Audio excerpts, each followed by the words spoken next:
Good afternoon. NTS मंथन का जो फोर्थ टेस्ट है उसमें पार्ट 1 बन चुका है, 1 से लेकर 15 क्वेश्चन तक का। और अब पार्ट 2 इसका बनाने जा रहे हैं। आप लोग क्वेश्चंस को, सॉल्यूशंस को ध्यान से देखें और समझें।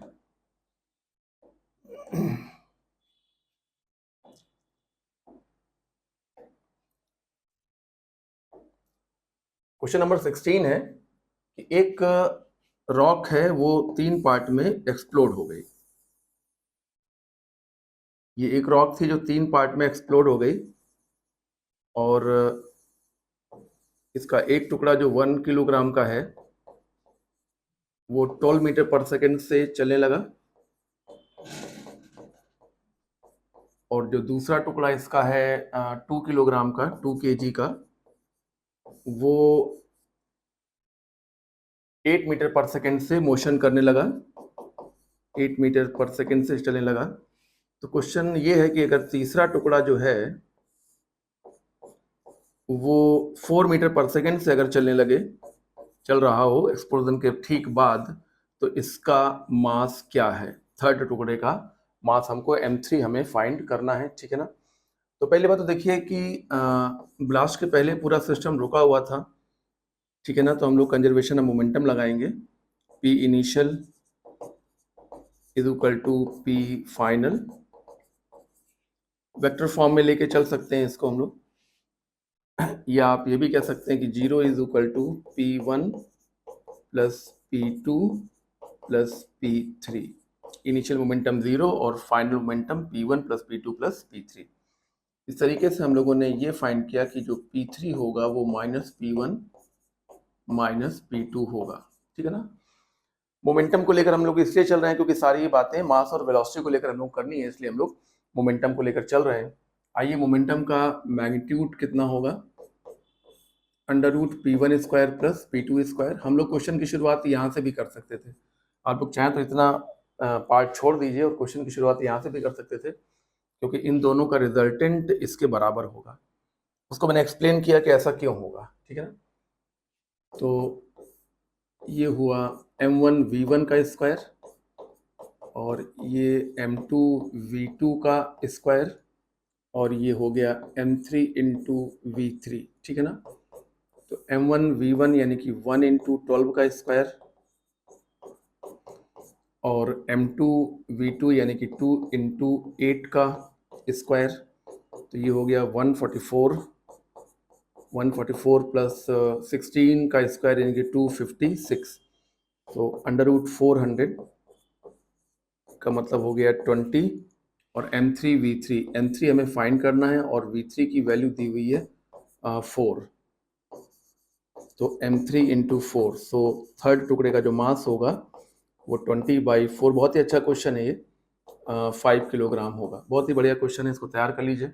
इस प्रकार के क्वेश्चन आने के चांस बहुत ज़्यादा हैं, ऐसे क्वेश्चन आप जरूर तैयार करें। अगला क्वेश्चन देखिए। The motion of projectile may be thought of as a resultant of two separated simultaneous occurring component of motion।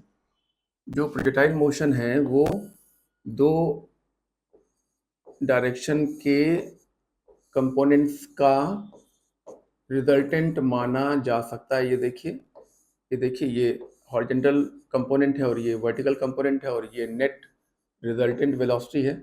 इसका मतलब है कि पहला स्टेटमेंट बिल्कुल सही है। दूसरे की बात करते हैं। At maximum height of projectile the x component of velocity is 0। ये गलत बात है, क्योंकि हाईएस्ट पॉइंट पर वेलोसिटी, हॉरिजॉन्टल वेलोसिटी होती है और उसकी वैल्यू होती है u cos थीटा। तो ये स्टेटमेंट गलत है। अब आ जाइए थर्ड को पढ़ते हैं। In projectile motion one component is along horizontal direction without any acceleration and other component vertical direction with acceleration due to gravity. बिल्कुल सही बात है। प्रोजेक्टाइल जब फेंका जाता है तो हॉरिजॉन्टल डायरेक्शन में कोई एक्सीलरेशन नहीं होता है और वर्टिकल डायरेक्शन में एक एक्सीलरेशन होता है, जो कि एक्सीलरेशन ड्यू टू ग्रेविटी के बराबर होता है। तो थर्ड स्टेटमेंट सही है। तो कौन से स्टेटमेंट सही है? Both first and third. अच्छा क्वेश्चन है, जिसको थ्योरी का नॉलेज होगा वो इसको आसानी से सॉल्व कर लिया होगा। अगला क्वेश्चन है, 3 कंकरेंट कोप्लेनर फोर्सेस और उनकी डायरेक्शन सेम नहीं है, एक है 1 न्यूटन और एक है 2 न्यूटन और एक है 3 न्यूटन। तो क्वेश्चन है कि क्या इनका रिजल्टेंट ज़ीरो हो सकता है? तो इनका रिजल्टेंट कभी ज़ीरो नहीं हो सकता, क्योंकि ये तीनों अलग अलग डायरेक्शन में हैं। तो इन दोनों का रिजल्टेंट कभी भी 3 न्यूटन को कैंसिल नहीं कर पाएगा। 1 और 2 का रिजल्टेंट 3 न्यूटन को तब कैंसिल कर सकता है जब 1 न्यूटन और 2 न्यूटन सेम डायरेक्शन में हों और ये दोनों मिलकर 3 न्यूटन को कैंसिल कर सकते हैं। इस सिचुएशन में तो एफ नेट ज़ीरो हो सकता है और सिस्टम स्टेबल हो सकता है, लेकिन ऐसी सिचुएशन नहीं है, क्योंकि कहा जा रहा है कि तीनों के डायरेक्शन अलग अलग हैं। अगर तीनों के डायरेक्शन अलग अलग हैं तो 1 न्यूटन और 2 न्यूटन का रिजल्टेंट 3 न्यूटन नहीं होगा और वो 3 न्यूटन को कैंसिल नहीं कर पाएगा। इसलिए कैन नॉट बी पॉसिबल, ऐसा संभव नहीं है कि इन तीनों का रिजल्टेंट जीरो हो जाए। बॉडी इक्विलिब्रियम में आ ही नहीं सकती, क्योंकि बॉडी इक्विलिब्रियम में तब आती है जब नेट फोर्स जीरो होता है और नेट फोर्स जीरो होगा ही नहीं इस केस में। Can not possible. अच्छा सवाल है।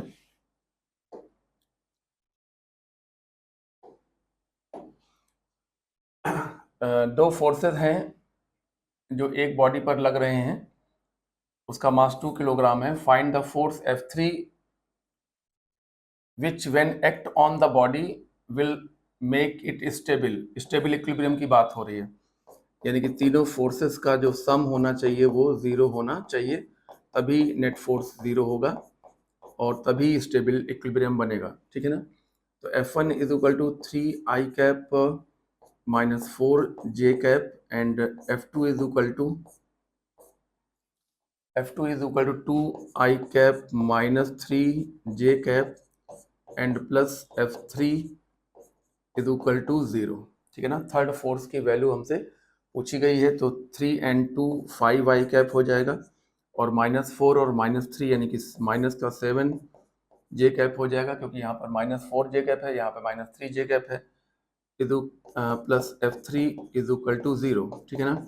इसलिए जो थर्ड फोर्स होगा that will be equal to minus का 5i कैप प्लस का 7j कैप। ये लीजिए, क्वेश्चन बेहद आसान है, आसानी से ये सॉल्व हो गया। थर्ड ऑप्शन होगा। आसान क्वेश्चन है, लेकिन ये पता होना चाहिए कि स्टेबिलिटी का मतलब होता है फोर्स का जीरो होना, और तीनों फोर्सेस का सम हमने जीरो कर दिया। ये दोनों हमको दिए हुए थे, ठीक है ना? इनका सम किया और उस तरफ ले गए, तो हमारा थर्ड फोर्स की एक्सप्रेशन हमारे पास आ गया।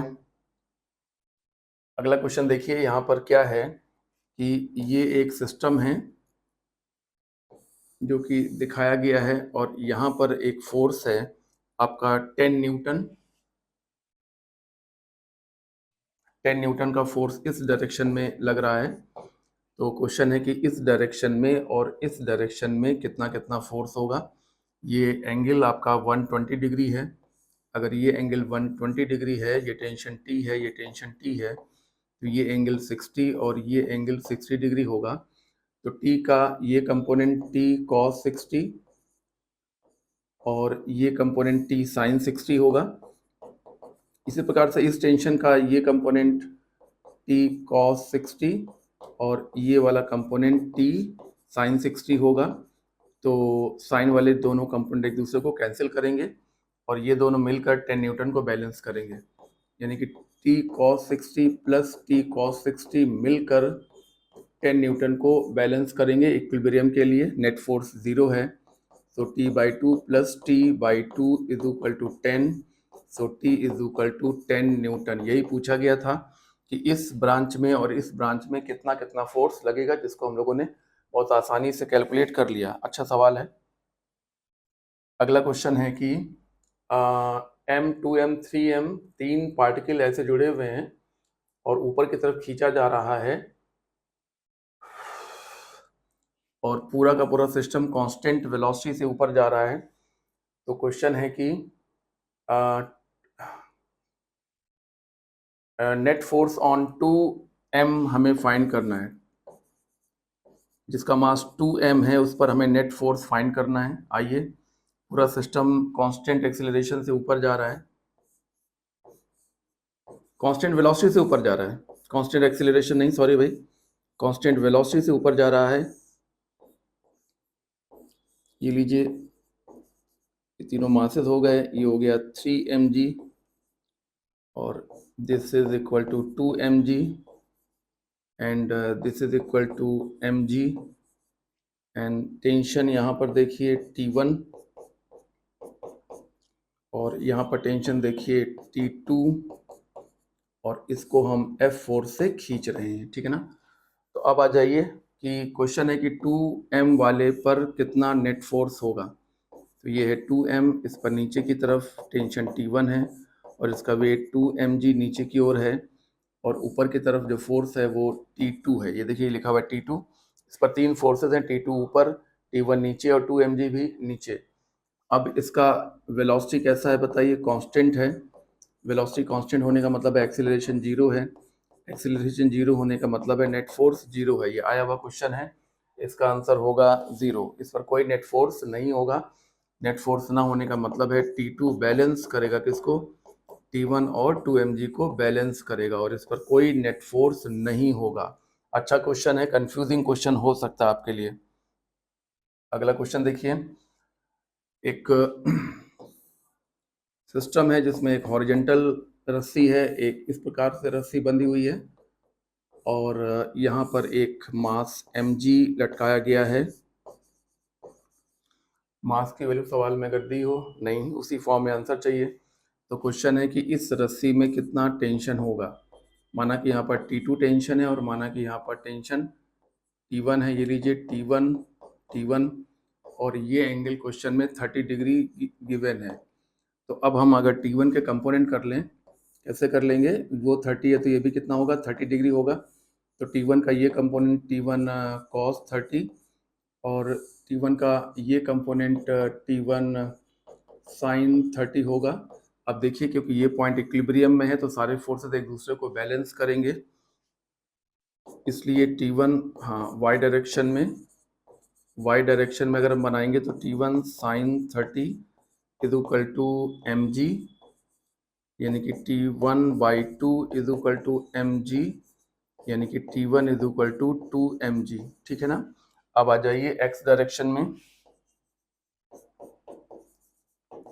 x डायरेक्शन में आ जाइए जल्दी से। So T2 will be equal to T1 cos 30। So T1 की वैल्यू है 2mg और cos 30 √3/2, तो 2 से 2 कैंसिल हो गया और ये आ गया √3mg। तो आसान सवाल है। कॉन्करेंट फोर्सेस हैं, जो फोर्सेस एक ही बिंदु पर लगे होते हैं उन्हें कॉन्करेंट फोर्सेस कहते हैं और ये क्वेश्चन आसानी से सॉल्व हो जाएगा। ये देखिए यहाँ पर 3 ब्लॉक्स हमको दिखाए गए हैं पुली पे लटके हुए और एक तरफ मास m हैंग किया हुआ है और एक तरफ 2 मासेस हैं m और m सेम है, बिल्कुल m और m सेम है। तो हमारा क्वेश्चन है कि b और c के बीच जो रस्सी है उसमें कितना टेंशन होगा। आइए पहले हम लोग एक्सीलरेशन फाइंड कर लें। ये दोनों नीचे एक्सीलरेट करेंगे तो ये ऊपर की तरफ एक्सीलरेट करेगा और एक्सीलरेशन फाइंड करना एक आसान काम है आपके लिए, mg और ये mg। तो एक्सीलरेशन कैसे फाइंड होता है, हम लोग एक्सटर्नल फोर्सेस को लेकर सॉल्व करते हैं। तो एक्सीलरेशन को सपोर्ट करने वाला इस a को देखो तो mg सपोर्ट कर रहा है, फिर इस a को देखो तो ये mg भी एक्सीलरेशन को सपोर्ट कर रहा है, फिर इस mg को देखो, इस एक्सीलरेशन को देखो, इस mg को देखो तो ये वाला mg हमारे एक्सीलरेशन को अपोज करने वाला एक्सटर्नल फोर्स है अपॉन सिस्टम का टोटल मास। एक्सीलरेशन लिखने का तरीका होता है एक्सीलरेशन को सपोर्ट करने वाले एक्सटर्नल फोर्सेस माइनस एक्सीलरेशन को अपोज करने वाले external forces upon total mass of the system. ये कैंसिल हो जाएंगे और इसलिए mg अपॉन 3m आ जाएगा, m से m कैंसिल हो जाएगा, एक्सीलरेशन g/3 हो जाएगा। अब आइए हम लोग यहाँ पर टेंशन फाइंड करना चाहते हैं, T1 और यहाँ पे टेंशन T2, यहाँ पे T2 तो यहाँ भी टेंशन T2 होगा, ठीक है। अब आ जाइए हम किसका FBD बना लें। हम सबसे नीचे वाले का फ्री बॉडी डायग्राम बनाकर T1 को आसानी से सॉल्व कर सकते हैं। नीचे की तरफ mg लग रहा है, ऊपर की तरफ टेंशन T1 लग रहा है और एक्सीलरेशन नीचे की तरफ है, इसका मतलब है कि mg बड़ा हुआ T1 से, तो mg minus T1 is equal to ma, so T1 is equal to mg minus ma, so mg minus mg by 3 is equal to T1, so T1 is equal to 3mg minus mg यानी कि 2mg by 3। और शायद मास question में दिया हुआ है 2 kg each, ये हो गया 2 by 3, then 2 into 10, so T1 is equal to this is 40 by 3 means 13.3 newton. तो ये एक अच्छा सा सवाल है, छोटा सा। पहले एक्सीलरेशन फाइंड कर लीजिए, फिर कहीं पर भी टेंशन फाइंड कर सकते हैं। एक्सीलरेशन फाइंड करने के लिए ये एक टेक्निक होती है जिसको आप अगर अडॉप्ट करेंगे तो आपके क्वेश्चन जल्दी सॉल्व होंगे। ये टेक्निक क्या कहती है? ये टेक्निक कहती है एक्सीलरेशन को सपोर्ट करने वाले एक्सटर्नल फोर्स माइनस एक्सीलरेशन को अपोज करने वाले external force upon total mass of the system. अगला क्वेश्चन देखते हैं भाई। क्वेश्चन है कि इस वेज को कितने एक्सीलरेशन से खींचा जाए कि उस पर रखा ब्लॉक वेज के रिस्पेक्ट में रुका रहे, चले नहीं।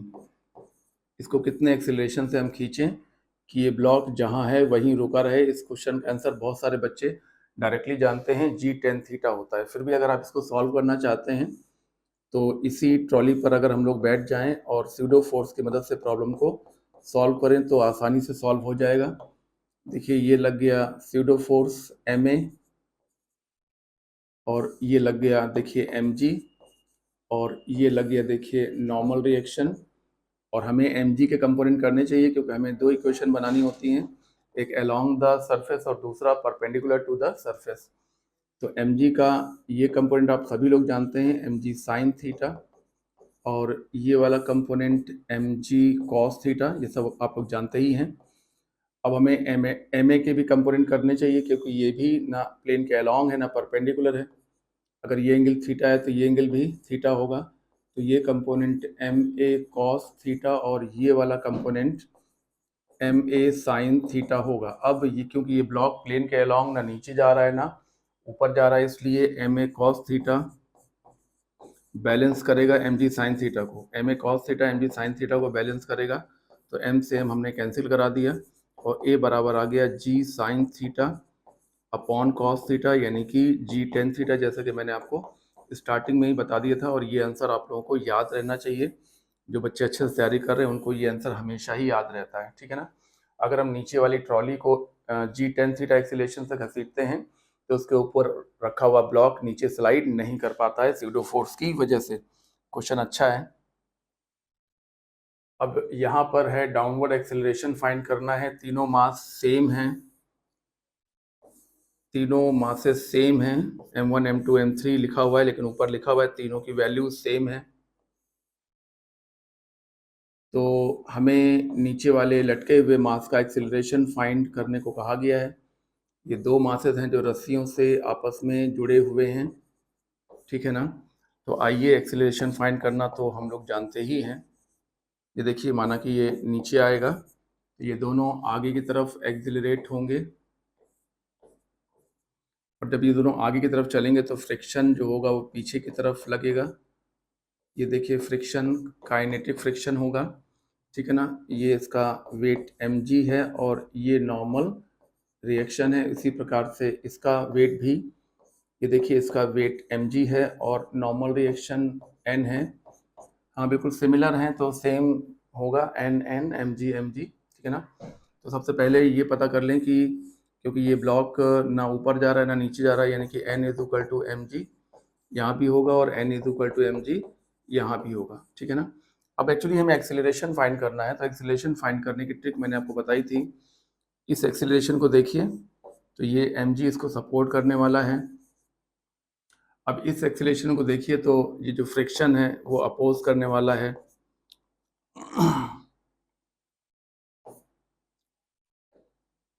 फ्रिक्शन अपोज करने वाला है। अब इस एक्सेलरेशन को देखिए तो पता लगेगा कि ये फ्रिक्शन भी अपोज करने वाला है अपॉन सिस्टम का total mass m plus m यानी कि 3m। So we get mg minus mu n, friction का फॉर्मूला होता है म्यू n अपॉन 3m तो M G minus mu N का मतलब M G mu M G by 3m। तो अगर हम एम जी को बाहर ले लेंगे तो आ जाएगा 1 minus mu by 3m, m से m कैंसिल हो जाएगा और रिजल्ट आ जाएगा g 1 - 2 म्यू बाई 3। अच्छा सवाल है, बिल्कुल बढ़िया सवाल है। लेकिन ये बात है कि जो लोग एक्सीलरेशन लिखने की टेक्निक जानते हैं वही इसको अच्छे से कर पाएंगे, जल्दी से कर पाएंगे। एक्सीलरेशन को फाइंड करने की ट्रिक होती है एक्सीलरेशन को सपोर्ट करने वाले एक्सटर्नल फोर्स माइनस एक्सीलरेशन को अपोज करने वाले एक्सटर्नल फोर्स अपॉन सिस्टम का टोटल मास। अच्छा सवाल है, प्रैक्टिस करते रहिए तो कोई समस्या आपको नहीं आएगी। What should be the minimum value of force such that block does not move down?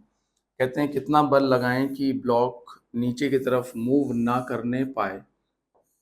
इस पर लगने वाले सारे फोर्सेस क्वेश्चन में दिए हुए हैं। ये है देखिए 3 न्यूटन और mg का ये कंपोनेंट mg साइन थीटा होता है और ये mg का ये कंपोनेंट mg साइन थीटा और ये वाला कंपोनेंट mg cos थीटा और ये रहा नॉर्मल रिएक्शन।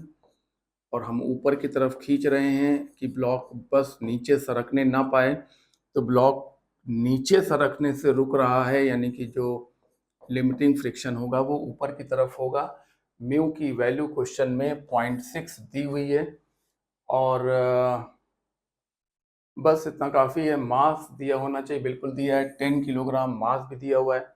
आइए क्वेश्चन को सॉल्व कर लिया जाए। एफ और लिमिटिंग फ्रिक्शन का टोटल जो होगा वो 3 plus M G sine theta के बराबर होगा। तो F plus mu N is equal to this value, ठीक है ना। और एन की जगह पर क्या होगा, एम जी कॉस थीटा होगा। N will be is equal to M G cos theta 3 plus M G sine theta, ठीक है ना। जल्दी कर लें थोड़ा सा। तो एफ प्लस 0.6 इंटू 10 इंटू कितना एंगल है भाई, 45 डिग्री एंगल है, यानी कि 1/√2 is equal to 3 plus 10 into 10 और साइन 45 1/√2।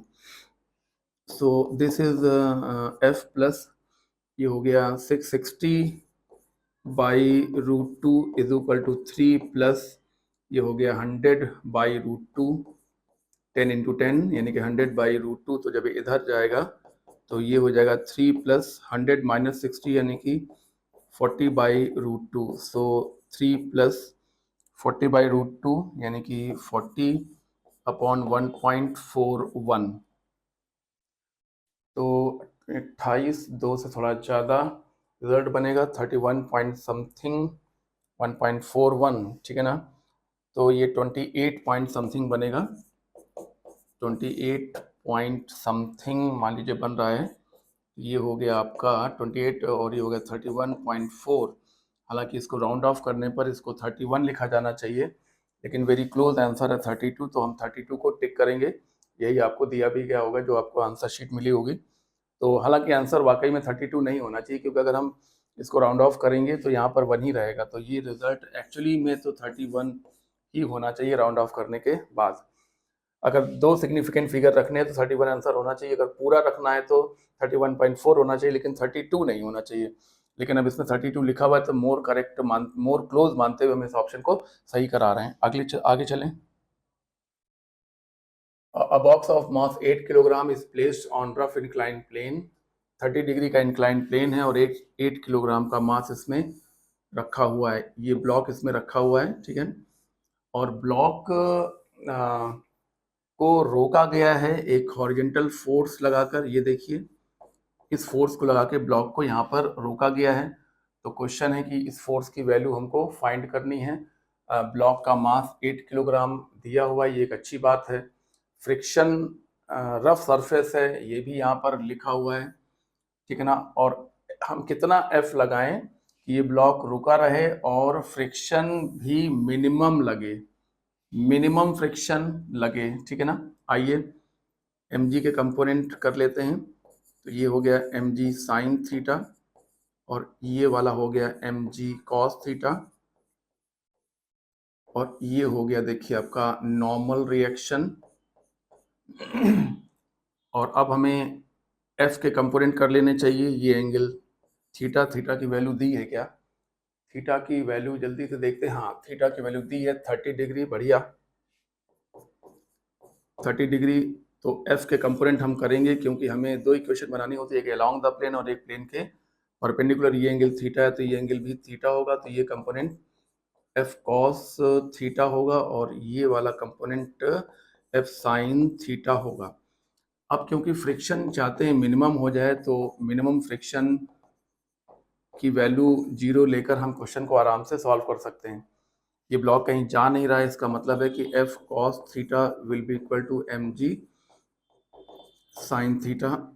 सो एफ कॉस 30 यानी कि √3/2 is equal to 10 into sine 30 यानी कि 1/2। So this is 50 f√3/2। ये कैसे हुआ? साइन 30 एंगल देखिए कितना दिया हुआ है, t/√3, 80/√3। मास कितना दिया है? मास 8 दिया है। मास 10 नहीं है बल्कि मास है 8, ठीक है ना? तो ये 50 नहीं आएगा बल्कि 40 आएगा, ठीक है ना? मास 10 नहीं है भाई, मैंने 10 लिख दिया था, मास 8 है, तो ये हो गया 80/2 यानी कि 40। तो F is equal to 40 into 2/√3 means this is simply 80/√3 newton, ठीक है ना? मिनिमम फ्रिक्शन की बात कही है तो हमने मिनिमम फ्रिक्शन को टेंडिंग टूवर्ड्स 0 कर लिया और क्वेश्चन को आसानी से सॉल्व कर लिया। म्यू की वैल्यू दी नहीं हुई है, इसलिए हम मिनिमम फ्रिक्शन को कुछ मान ही नहीं सकते हैं। म्यू की वैल्यू ही नहीं दी हुई है, इसलिए हमने मिनिमम फ्रिक्शन को 0 करके आसानी से इसको सॉल्व कर लिया। हालांकि इससे अच्छा तो ये कह देते सवाल बनाने वाला कि फ्रिक्शन नेग्लिजिबल है तो भी अच्छा रहता, लेकिन उन्होंने कहा मिनिमम फ्रिक्शन। एक फोर्स ये है और डिस्प्लेसमेंट ये है, तो क्वेश्चन है कि इन दोनों के बीच का एंगल क्या होगा। तो दो वेक्टर्स के बीच एंगल निकालने का सबसे अच्छा तरीका होता है उन दोनों का डॉट प्रोडक्ट करें और नीचे उन्हीं का मॉड लिखें। जब डॉट प्रोडक्ट करेंगे तो i का i से होगा तो ये आ जाएगा 15 और j का j से आएगा तो ये आ जाएगा 16। 15 इंटू 16 और ये आ जाएगा माइनस का 15, ठीक है ना? i का i के साथ, j का j के साथ और k का k के साथ, ऐसा करते हैं मल्टीप्लाई। और अब देखिए फोर्स का मैग्नीट्यूड √3 स्क्वायर यानी कि 9 प्लस 4 स्क्वायर यानी कि 16। चलिए पूरा लिख देते हैं। तो √3 का स्क्वायर प्लस 4 का स्क्वायर प्लस -5 का स्क्वायर। और दूसरे वाले को देखिए, डिस्प्लेसमेंट का मैग्नीट्यूड लिखिए जरा, 5 का स्क्वायर प्लस 4 का स्क्वायर प्लस 3 का स्क्वायर, ठीक है? तो ऊपर 15 से 15 कट जा रहा है तो आ जा रहा है 16 और अपॉन में √9 प्लस 16 प्लस 25 और यहाँ पर √25 plus 16 plus 9। So this become 16 upon √25 √50 और ये भी √50। तो √50 इंटू √50 यानी कि 50 हो गया। अगर इसको हम 2 से काटें तो 8/25, अगर हम 2 से काटें तो 8/25, या इसको आप ऐसे ही रहने दें तो भी चलेगा, कोई बात नहीं, 0.32, ठीक है ना? So theta will be equal to cos inverse 0.32। हाँ, ये ना भी लिखें, कोई जरूरत नहीं है इसकी, यहीं से हो जाएगा। डेसिमल लगाया तो 0 बढ़ाया तो 3 बार गया तो 150 हो गया, बचे 10, फिर 0 बढ़ाया तो 2 बार चला गया, तो ये हो गया आपका कॉस इनवर्स 0.32। क्वेश्चन सिंपल सा है। और अब देखिए क्वेश्चन नंबर 30, एक फोर्स लग रहा है और एक डिस्प्लेसमेंट हो रहा है, वर्क डन पूछा गया है। तो work done is equal to force vector into displacement vector, dot product करना है। आई का आई से करेंगे और के का के से करेंगे, जे यहाँ पर है नहीं। आप देखिए यहाँ पर जे है लेकिन यहाँ पर जे नहीं है, तो आई का आई से करेंगे तो ये कितना हो गया, 30 हो गया। और के का के से करेंगे तो कितना हो गया बताइए, माइनस का 20 हो गया। तो वर्क डन कितना हुआ, 10 जूल। इस प्रकार से देखिए मंथन टेस्ट 4 का आपका जो सेकंड पार्ट था वो भी पूरा हो गया है। 15 क्वेश्चन का फर्स्ट पार्ट सोल्यूशन था और 15 क्वेश्चन का सेकेंड पार्ट सोल्यूशन है, और अब इसका थर्ड पार्ट सोल्यूशन भी फटाफट आपको देने जा रहे हैं। तब तक आप इतना देख लीजिए, इतनी तैयारी कर लीजिए, फिर आगे थर्ड पार्ट बना के आपको देते हैं। ठीक है।